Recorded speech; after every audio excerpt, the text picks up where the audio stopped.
إن الذين قالوا ربنا الله ثم استقاموا تتنزل عليهم الملائكة ألا تخافوا ولا تحزنوا وأبشروا بالجنة التي كنتم توعدون نحن أولياؤكم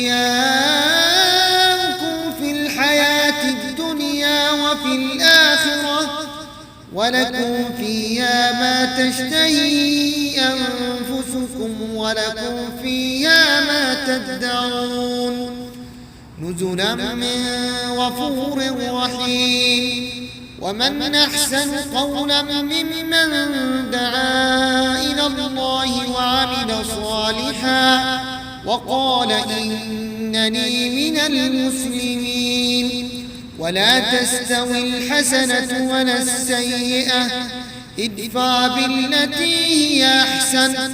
فإذا الذي بينك وبينه عداوة كأنه ولي حميم وما يلقاها إلا الذين صبروا وما يلقاها إلا ذو حظ عظيم وإما ينزغنك من الشيطان نزغ فاستعذ بالله إنه هو السميع العليم.